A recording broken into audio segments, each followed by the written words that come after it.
My name is Olympia Antoniadis and I am an artist from Melbourne. I was originally born in Adelaide, South Australia, but I live in Melbourne now and I practice there as a painter but also as an art therapist.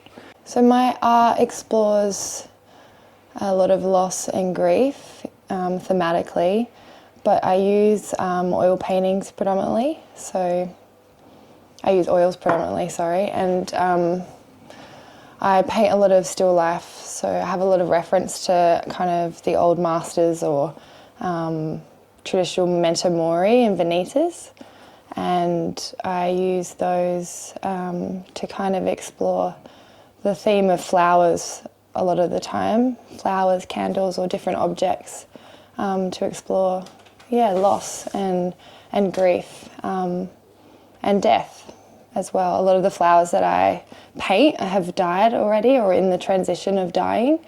So I suppose when you look at my art, it almost, they appear striking in a way because they're quite representational. And it's also about the way that colour and light and form can give shape to, I suppose, the loss or grief that I've experienced in my own life. When I think about like what inspired me, it's more, I think, I've always used art as a way of processing, and I think a lot of artists do this, a way of processing what's kind of occurred or has been happening in my life. It's almost like a record for me. And so, you know, I've gone through a journey in my early teenagers and my early adult life of living with my sister who has experienced cancer, terminal illness. And so for me, I suppose my art was always a way that I could process what was happening in that time. And the kind of still life works that I'm most known for kind of happened after my sister's death. And so I think it was almost, you know, people describe grief as, I suppose, love without a kind of a place to go or something like that. And I think these artworks were kind of all this loss and grief and not knowing how to kind of speak or express the pain, but also the beauty in witnessing someone die. So, like, if I think of the last few years, and it's been 6 years since the passing of my sister, I feel like it's hard to really define that time, and if it was kind of me just seeking something that was relaxing, or I don't know, if like when I think about it, I feel like it was more kind of like a survival period for me. I think, you know, when you experience loss like that, you kind of go through a blurry moment, and all these artworks just kind of came out for me. And I think the flowers kind of came from, you know, during that period, you know, we received a lot of flowers, and I think I collected all of those, and I don't know, it's just a messy kind of time, but I did find myself in moments of flow state, definitely. Like I even now I can recall days where, you know, I'll just paint for hours and hours on end, and I think there is...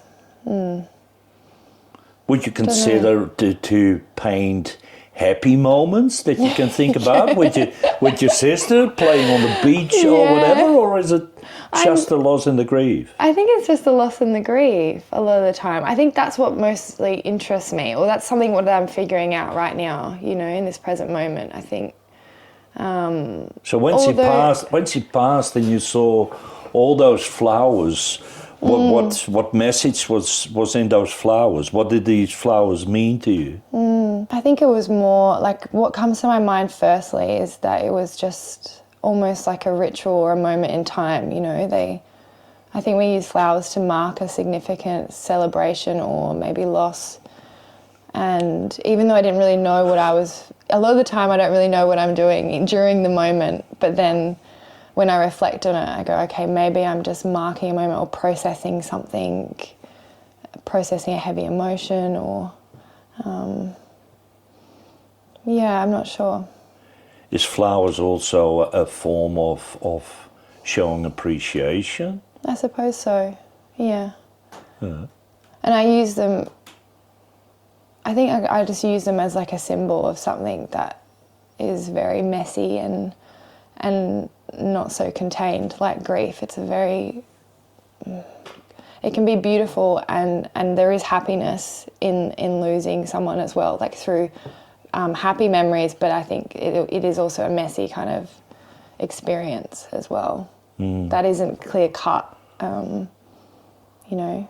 People describe it like a wave, or it comes in waves. And for me, I just think I'm just trying to make sense of it in my art.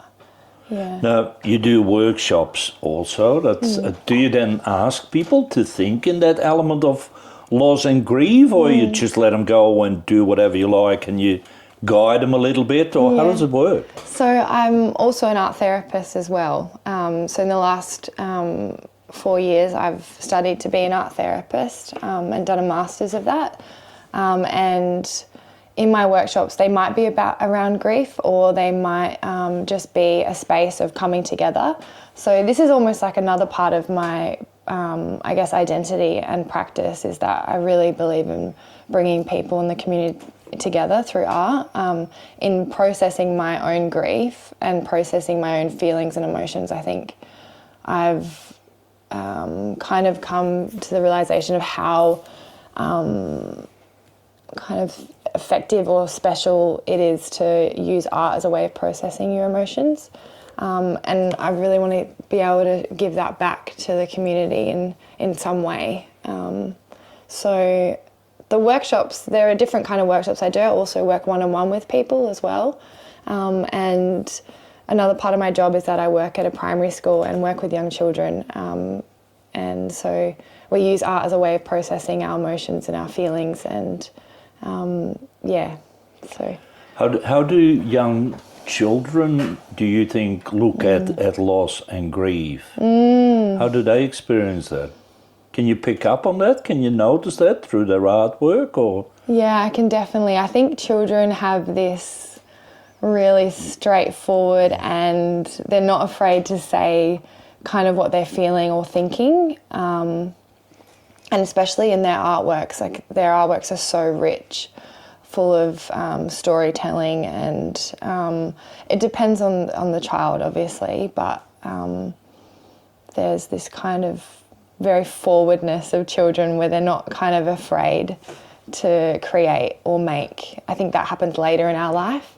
And so, you know, the children I work with are like up to 12 years old, and I think around 10, 11, 12, that's when you start kind of getting conscious of what you're drawing and what you're making. But before that, you know, I think a lot of children just kind of go for what they have in their minds, which is pretty special to witness.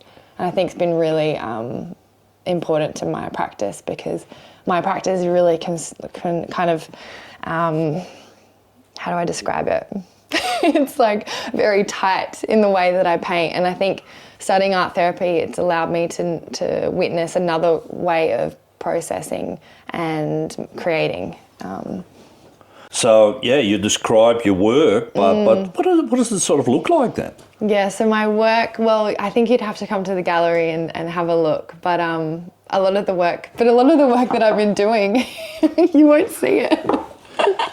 Because I feel like it takes me such a long time to make each painting. I think the residency here for me is about collecting. And what I mean by that is that I mean collecting memories, having conversations. It's about writing and reflecting, which I feel like at home as an artist and being in kind of like a big city, it's quite hard to hear my own thoughts a lot of the time. I think my life's go, go, go, go, go.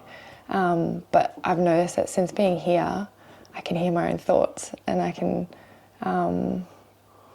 just kind of take in. Well, let's go and have a look at the gallery first then.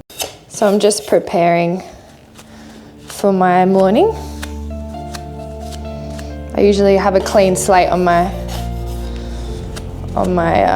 palette, my glass palette. So I'm just going to prepare all my colours. And I know what you see here is black, but it's not black. It's actually, I've done an orange, kind of burnt orange background, and then put variations of deep kind of blues. So it appears black, but it's actually vibrating a really deep, rich blue. There's this quote that I really, really love, and it's of Frida Kahlo, and she states, "I paint the flowers because they will not die." And I think I've been thinking about that, how my work could be a preservation of life and death, and holding on to the memory of a place, or a person, or family, or for this work I was thinking of maybe not doing such a structured kind of still life, but more being about fragments of natural materials that kind of come together to appear like they're floating in the darkness. And I think when I'm here on King Island, I think about, you know, the shells or all the bones and the life that kind of regenerates and keeps going, and the time of that, and how I can preserve that or capture an essence of that in the work.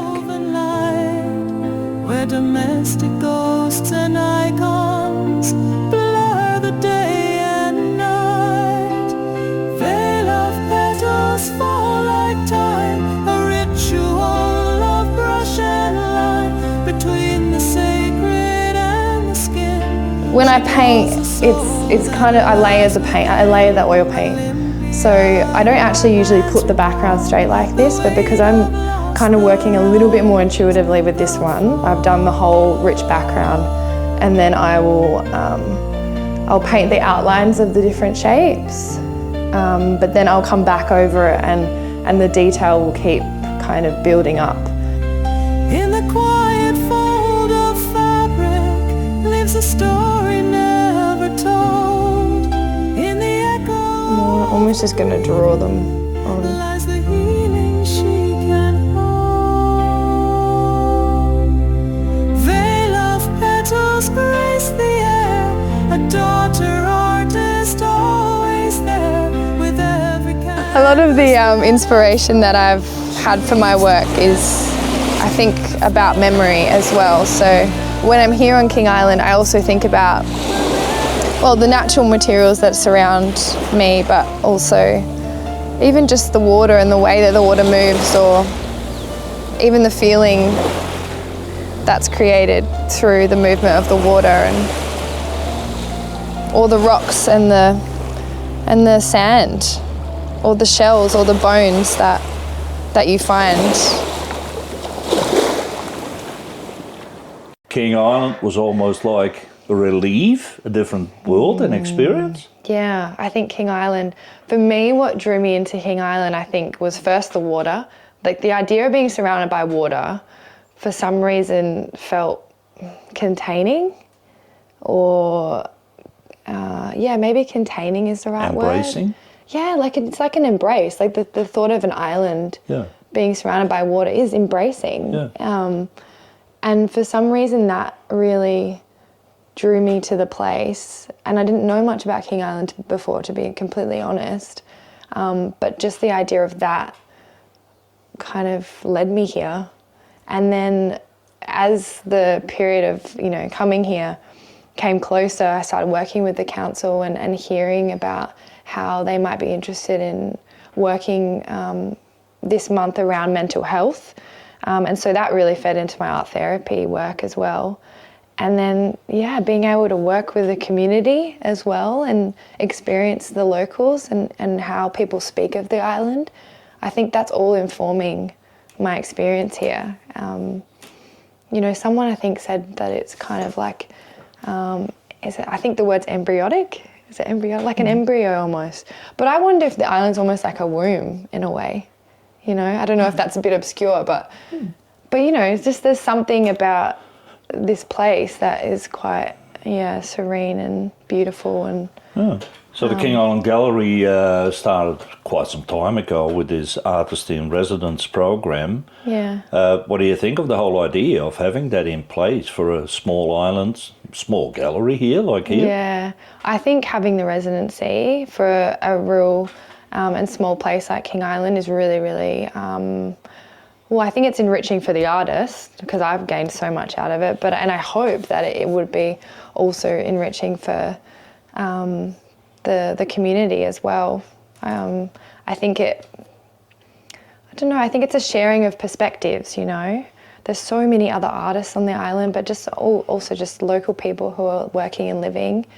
And I think always to share ideas and perspectives is a great thing.